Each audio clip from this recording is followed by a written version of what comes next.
Welcome back to High, Wide, and Handsome, a racing podcast right here on the Arson Brothers Network. I'm Matt Klein, joined by most of the usuals. Shawn Allen out tonight, out of town on what he's calling work or something. Who knows what that guy's doing.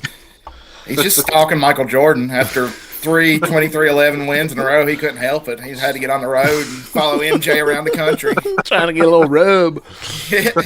Oh, man. And, yeah, Michael Sizemore with us tonight. And, of course, Jeff Griffith as well. How we doing, guys? How was your weekend? Man, mine was really good. We worked and then watched as much racing as I could humanly possible do. I had to record a lot of it and watch it when I got home from work, but I still haven't got to watch the IndyCar, but I loved everything else. I thought some fun racing this weekend. Yeah, I absolutely agree with that. How about you, Mr. Siles? Yeah, same thing. You know, I was off work this weekend, but, watched a lot of racing this weekend.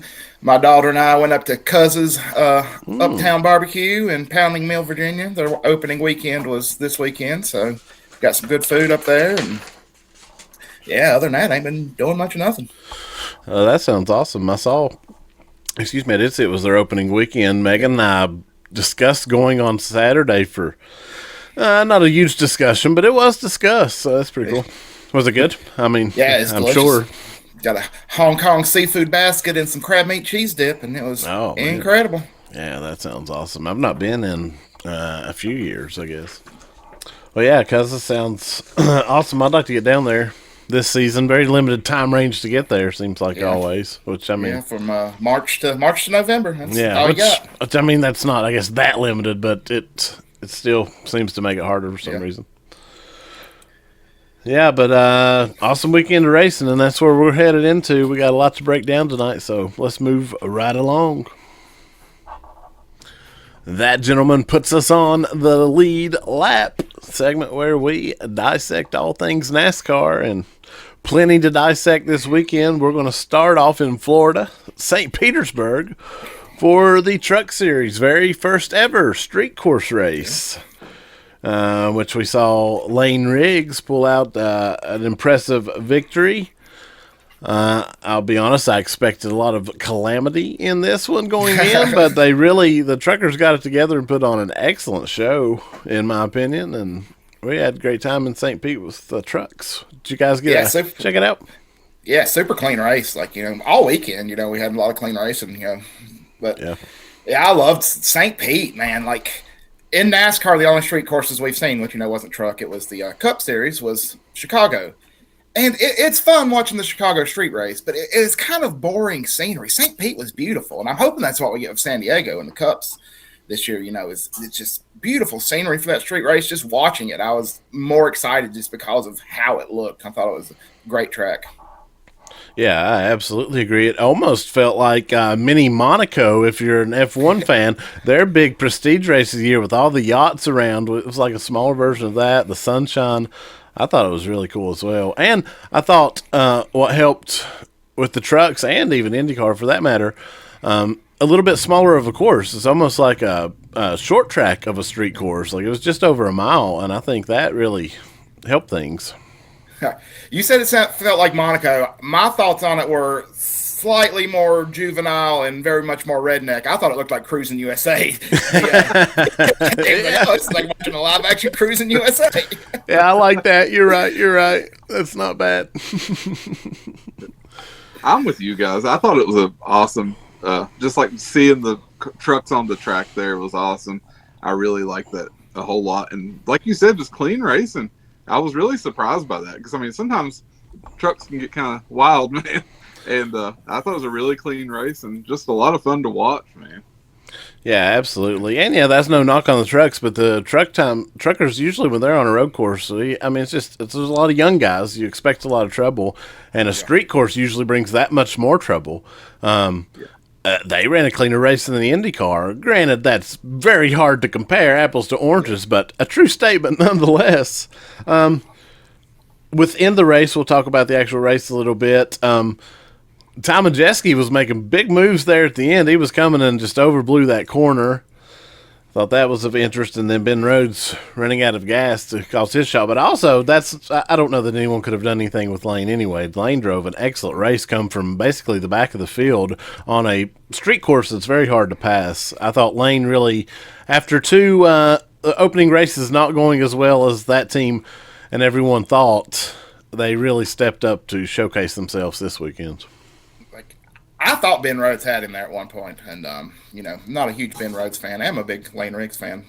Love front row, love Long John Silver's, like his dad. So, but yeah, I thought Ben Rhodes may have had him there, but the fuel thing definitely knocked him out, and Layne he drove that truck great there. Third stage, he was awesome. Layne was close to running out though.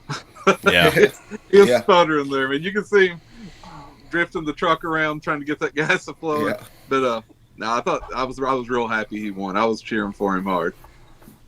Yeah, same here, I guess. I think we're all three pretty big fans of Layne. Also want to mention Dario Franchitti, crew chiefed by Jimmy Johnson in the race. Man, Dario he had an awesome time, and Dario's the type of person that even through the car you could kind of feel that energy, I felt like, and all around him. But man, he ran top 10 all day.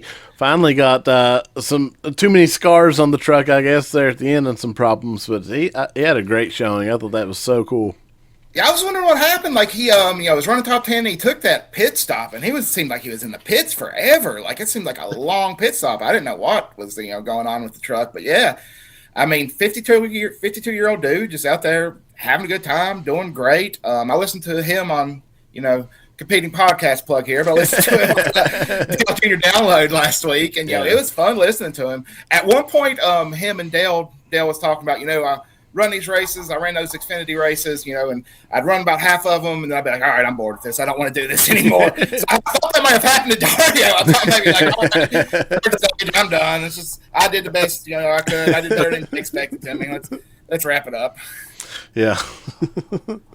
That's great. Yeah, I enjoyed that interview as well, though. But yeah, that was fun to see. And I think that, from my understanding, something ended up being wrong on the truck. He'd clipped the wall numerous times, as well as a few other trucks, including, and we'll get to, James Hinchcliffe was in the field, but he ended up coming back to finish 11th, I think it was, and that was He was right at the top 10. Yeah, that was mighty impressive because he took out.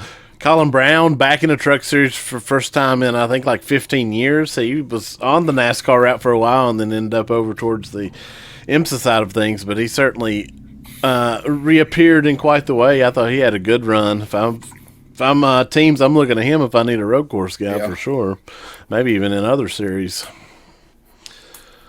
But I thought it was fun seeing a lot of that crossover racing, and especially at an event like this, it made it feel that much more special.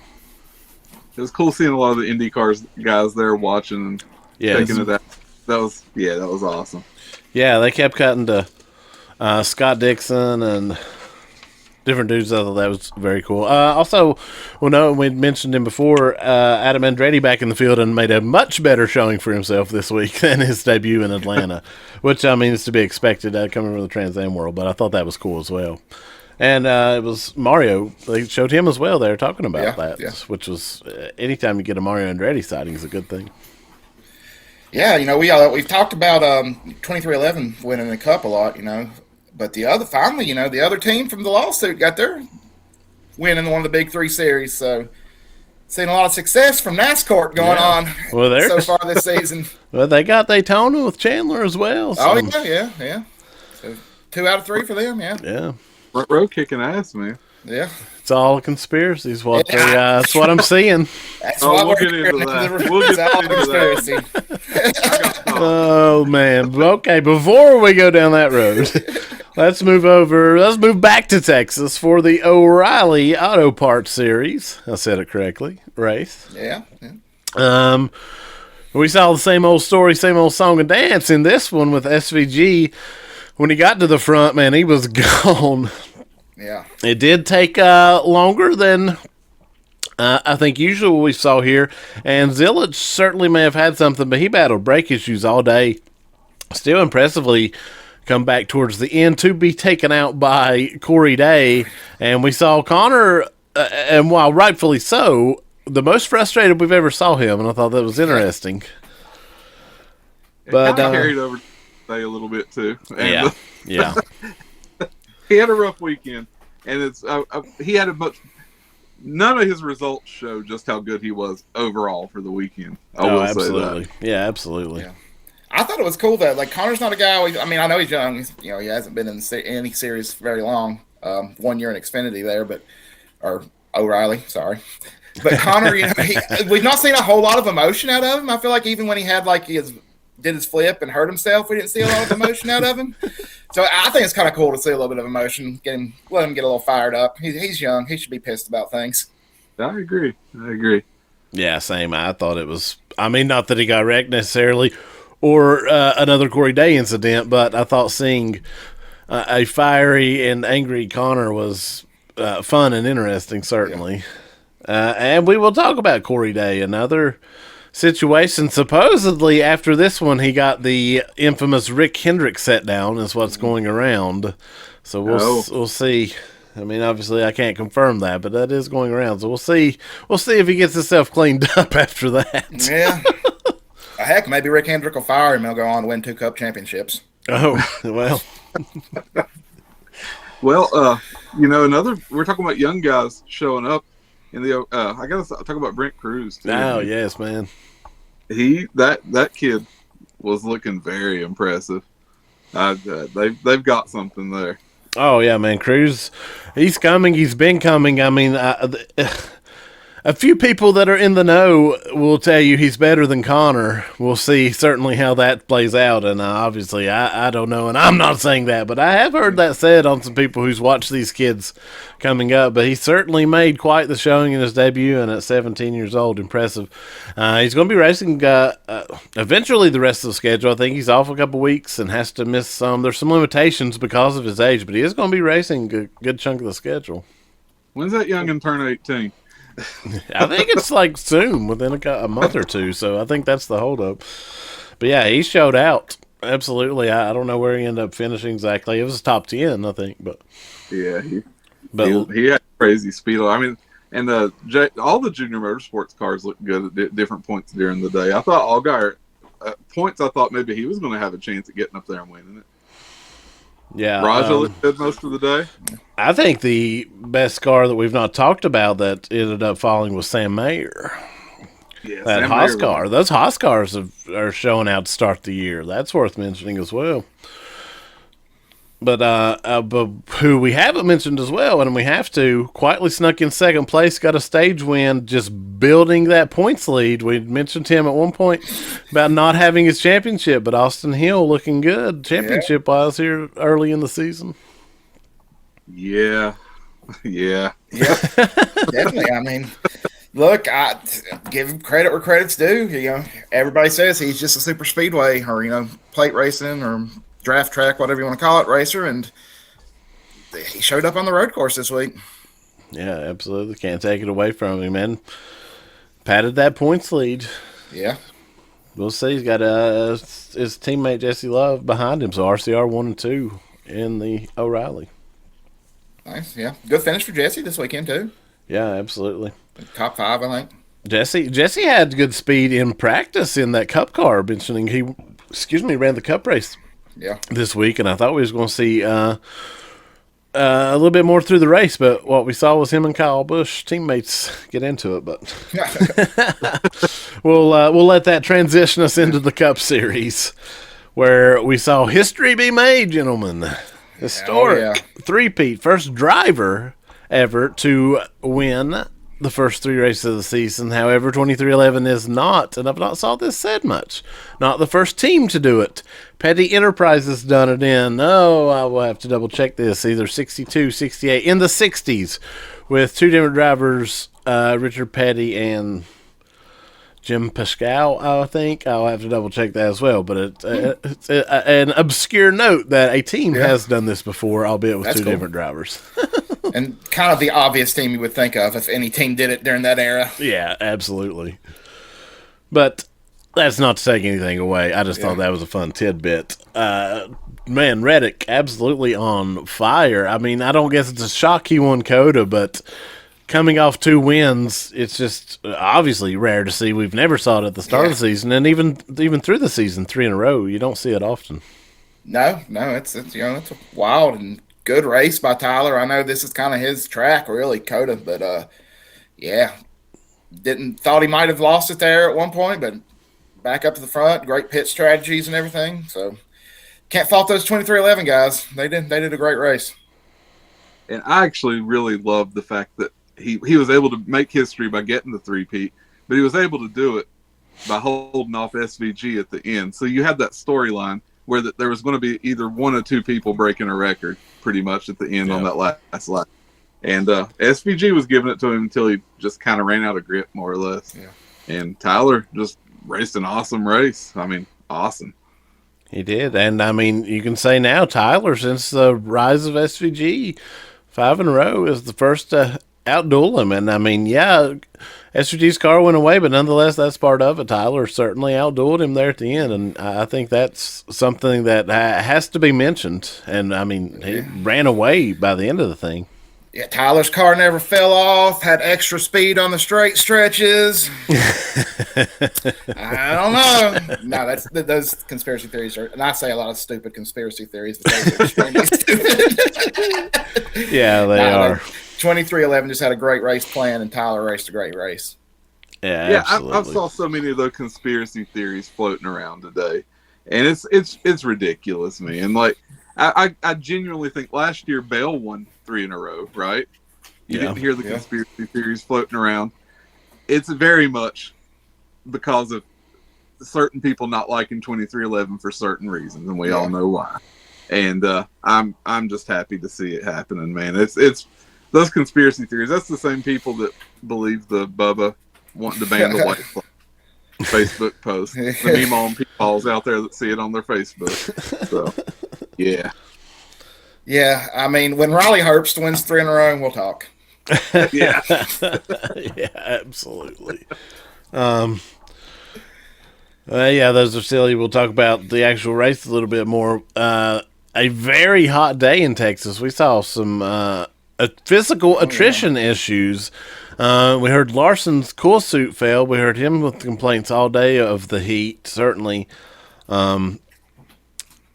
Then towards, I don't know, about the 3/4 or so point of the race, Alex Bowman experiencing some type of illness. It's still a bit of a mystery, not much coming out of that, but asked to get out of the car, and from my understanding, they tried to find a driver, and the only person around was Myatt Snyder, who was the helper, basically, for pit reporter Jamie Little.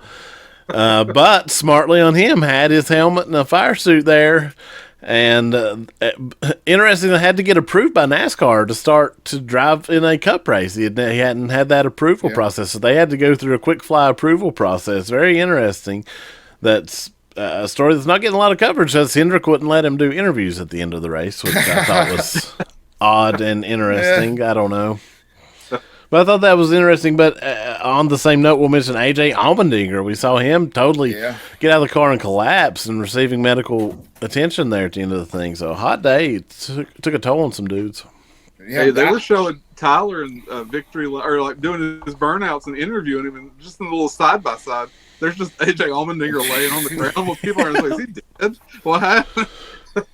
I know. Well, it was like it come back, and he was there, and it was like, oh, and then it come back, and there was like 20 personnel, it looked like, around him, or at least in that shot, so it was like, oh, my God. I'm glad he's okay, though. Yeah, yeah. Oh, yeah. I mean, just, the online rumor mill, I heard just, needed some fluids and, little oxygen and some fluids, got him right back on his feet, which I had assumed that was what was up with Bowman, too. I mean, I guess we've never heard an official. I assumed his was heat-related, heat stroke or something, because apparently it was a scorcher in there. Yeah. And I assume so too, but I've saw some more things going around on that as well.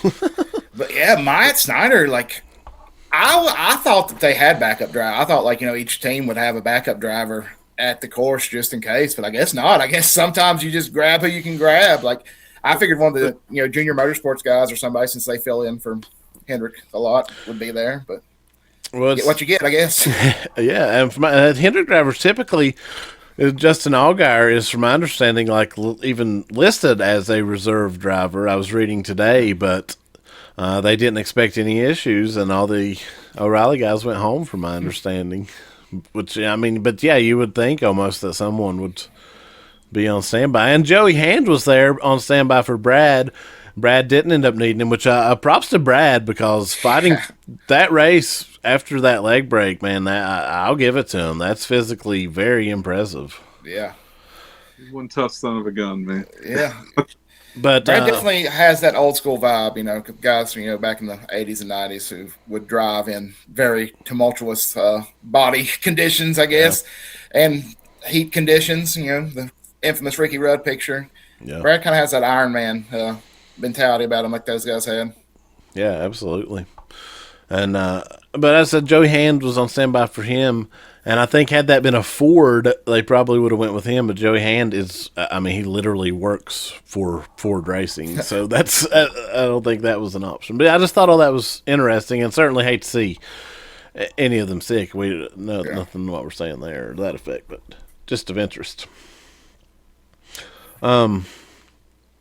I want to mention that last lap, and Mike Joy absolutely freaking out for a spinner on the front stretch, which, but he was acting like it was going to cause a restart, was the vibe that put out, and it was the white flag. I don't know if just was confused there or what, but man, I thought that was very peculiar. Yeah, I thought somebody, like, serious ends, like a major crash, like we haven't seen in years, type, like Ryan Newman at Daytona level. Dude, I know. Well, it was a weekend of weird announcer moves anyway. Oh, God. With Michael Waltrip on the... Yeah, we missed that. What the twink was at that course? My God, it was abysmal. I mean, it was a little bit funny at first. Like, he clearly did not mean to say twink, made a little joke. Then she made a little joke. But, man, they went on for, like, what felt like 2 minutes with... I don't know. That was a bold choice. Well, Mikey's nothing if not bold, right? Yeah, that he is. Oh, man. But, fun weekend of NASCAR. As I said, all three good, clean races, good finishes. I mean, road course, maybe not your cup of tea, but, I mean, I think it's about as good as you can ask for without being total calamity shows, unless you like that route. But before we close on NASCAR, we'll mention our Fantasy League, where... Oh, I took away a win finally this weekend. I snuck one out there.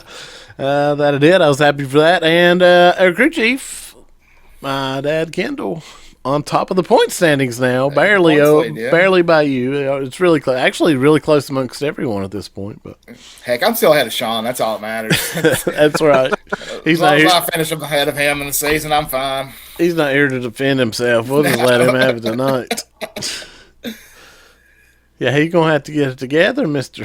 Three-time. You may do a repeat. May see a new champ. You can't tell, but I had to get my brags in for a week win. I'll get them where I can. Right.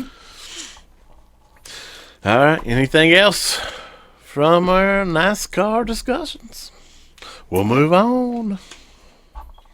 And that moves us into the Bullring Report, where we check out some wild short track action, dirt track action, all those good things. This weekend we saw the Cars Tour return, everyone's favorite asphalt late model series. They were at Southern National Speedway. First we'll mention in the PLM race we saw Mason Walters overtake Keelan Harvick. Keelan Harvick pretty much dominated the race, but then let it slip at the end. Mason Walters won. I think that was his first win, if I'm not mistaken. That was a fun little race. It was fun. I did check that one out. Watching Keelan, and he just he couldn't close the deal for whatever reason. I think the car went away a little bit. He burned a little bit of his stuff up, but that was his first venture under that Toyota contract. He was in a Toyota. Got that Toyota money and lost his edge. He did, man. But, yeah, that's going to be interesting to see how that plays out through the year. And then in the main show, we saw Caden Quapple pull it off. This one, man, this race was rough is what it was. They were beating and banging all night long. Certainly led to the victory lane, the viral moment of the Car Store weekend, where Caden was confronted by Doug Bardens Jr. They kind of had two incidents actually in the race. I think one with Caden and another driver had got together, or I think Barnes and the other guy got together kind of, and Quapple slipped through. But then on a late restart, they were beating and banging, and I don't know, Quapple almost looked like he just kind of shoved him in the wall a bit, but Barnes was taking his shots as well. It was just a situation, but I don't know about coming in victory lane before the guy's even out of the car, but it certainly made for a viral moment on the internet. Yeah, when I opened my Instagram the next day, that was the first thing I saw. So I was like, oh boy, things have gotten heated up in the cars, right? Yeah, it made a moment. And really, Lee Poyam, who was just announced going to do a Martinsville O'Reilly race for Junior Motorsports, he really dominated the race, and then car just kind of went away late. But I did want to note that, and especially with his upcoming O'Reilly debut. Also over the weekend, we saw the Lucas Oil late models at Ocala Speedway in Florida. Big $25,000 to win race on Saturday night, where Brandon Overton dominated the race. Looked like he was all set. Then a left rear tire took him out, and Hudson O'Neal snuck up for the win, held off Devin Moran, and got his third victory of the early season, actually. Hudson O'Neal off to a big start. Putting up them Doc Hudson numbers. Yeah, he really is. A lot of people off to big starts in various series this season. Mm-hmm. Also, and there was other stuff that we're not even mentioning. There's so much racing, and we're just barely out of February. Yeah. But it's just now starting. Yeah, anyway. Arca West at let me get this name right, Kevin Harvick's Kern Speedway. I'll bite my tongue on my thoughts on that. But we saw Mason Massey making his Arca West debut, driving the famed Bill McAnally racing car, but won in his debut race in the Arca West Tour. So thought that was worth noting as well. We'll see where his career leads. And it's odd how they have the Arca East, Arca West, Arca Main series this year. Not this year, the last few years. I don't really love it, but it is what it is. It gives us more racing, so we'll take it. Yeah. Yeah, I kind of feel like, it goes back to, the old days. You had, the East National, West National series and stuff like that. So, yeah, I'm okay with it. Yeah, I think it's basically those are the old, what we would have called the K&N East and West, or I guess different sponsors, different points, but it just feels odd under that Arca banner a little bit. I guess it's not used to it. But, yeah, I don't mind it. And between that Arca West and the Cars Tour West, it is cool that we're starting to see some West Coast variations of these series that gives guys out that way, which there's a ton of racing out west, but it's all not under as many national series banners as seems to be on the east side near the Carolinas. Yeah. So it is cool to see some of that breaking out and those guys getting opportunities. That's just working the territories, bud. That's right. Yeah. West Coast Avengers. That's right. All right, but wanted to touch on those things, but that's about it for this week's Bullring. All right, now we'll move beyond the banking, where this week it's all about IndyCar in St. Petersburg, that doubleheader with the Truck Series. A doubleheader next week with the Cup Series weekend in Phoenix. I like these crossover type events. But St. Petersburg, Alex Palou pulled off a dominant victory, actually.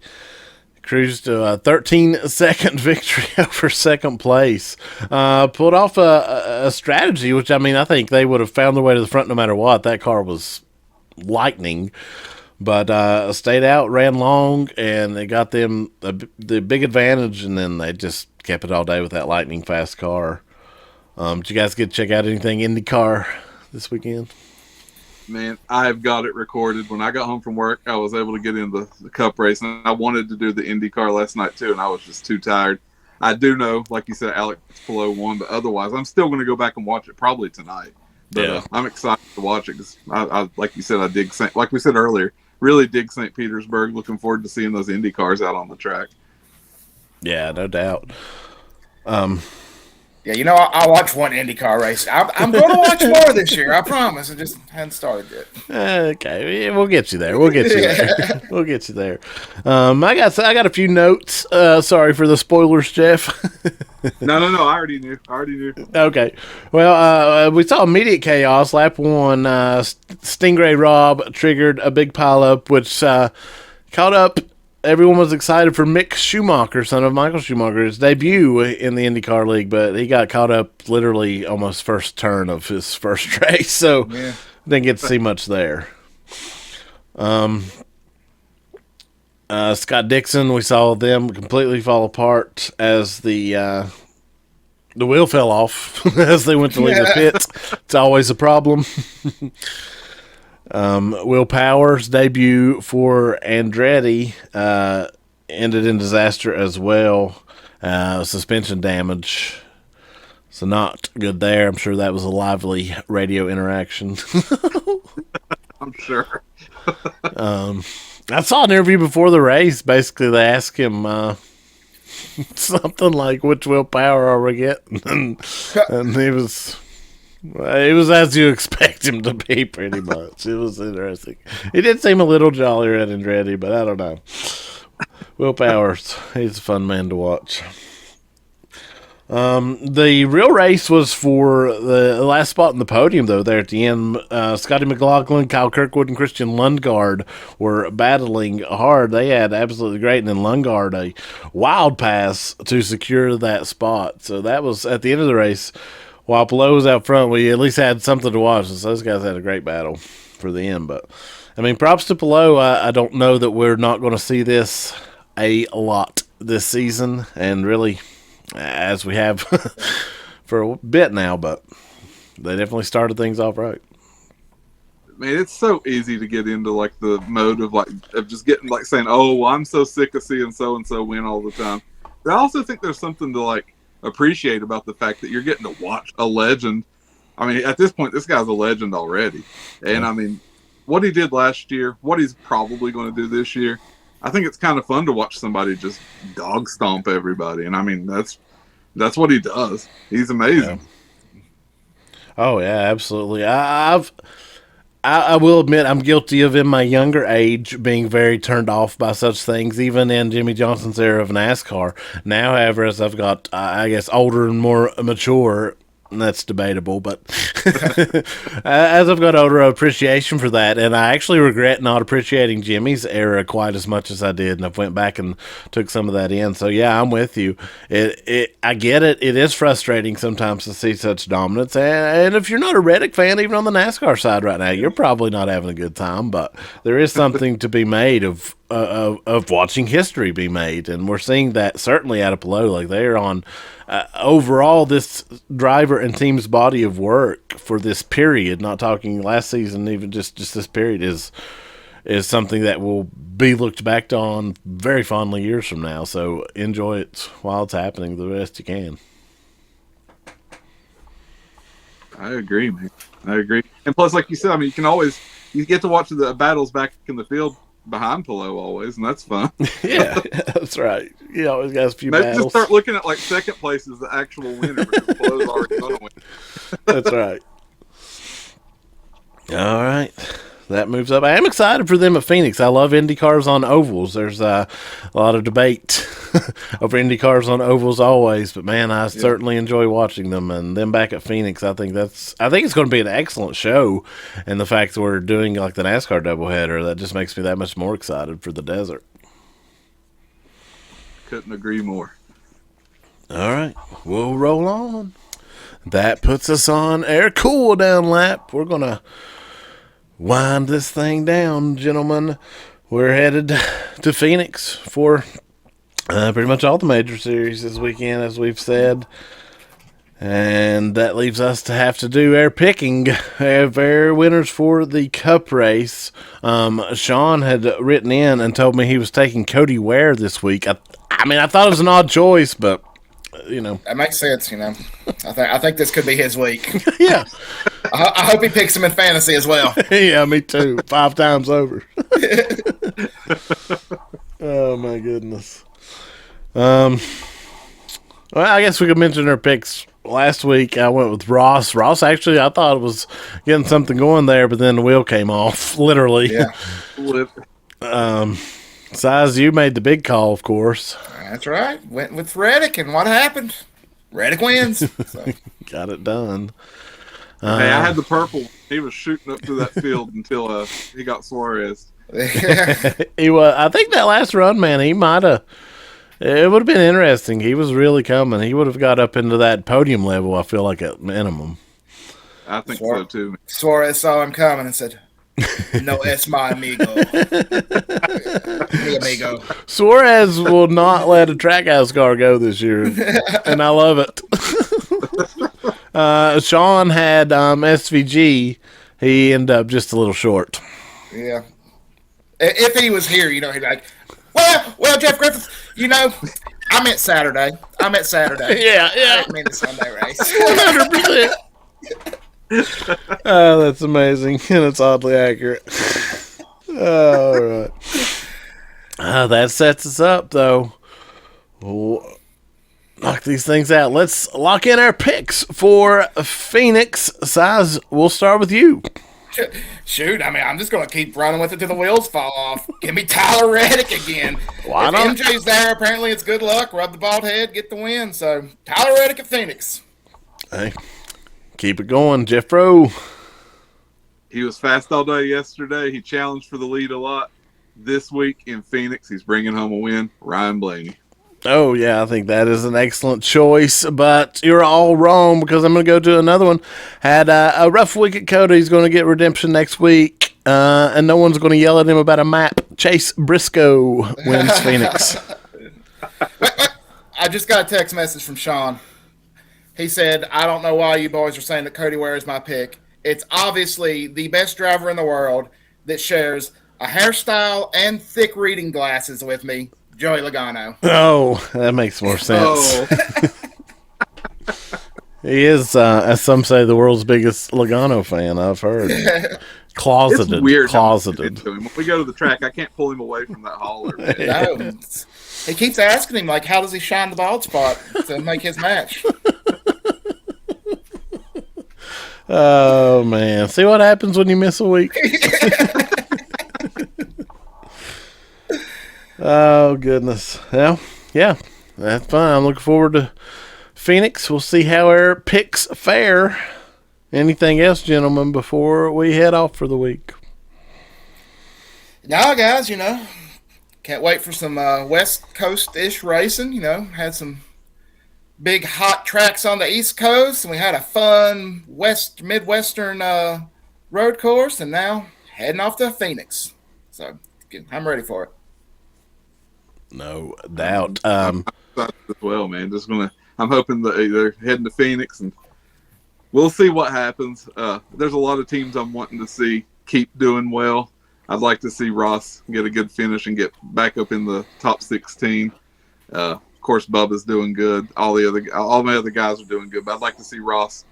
He got that stage win yesterday, but I'd like to see him at least finish well this weekend and get back up in the 16 because those points, man, they make me nervous now. I'm looking at them every week. Yeah. Yeah, there's some big name drivers that are not in. We're only 3 races in, but some big drivers there not in the top 16. I don't know if any of the Joe Gibbs guys are right now. I think they may all be below 16. Albeit maybe 17 for Briscoe. We 18, got like Ty Gibson 17th being the Ty. top. Okay. I got it right here. Yeah. It's the big names, and we did mention in NASCAR talk Tyler Reddick's enormous lead, 70 points now over second place. Bubba Wallace. Worth mentioning, Bubba held in there for 11th to hold that second place. But man, Tyler's 118 over the 16th place. It's wild. Yeah, I saw somebody say that the discrepancy between first and second is higher than the discrepancy between the 16th and the last place. Yeah. Yeah. It's nuts. It is nuts. But we'll see if he can keep it up, as you said. But I'm very excited for Phoenix. I think Phoenix oddly feels refreshing going here and knowing it's not having to look back going here for the championship race or a championship race for that matter. But it's got me feeling more excited for Phoenix than I have in a while for some reason. Yeah. And the IndyCar thing, I guess. But Yeah. All right. That's it. We'll break it down after we see the desert. Until next time, we'll see you later.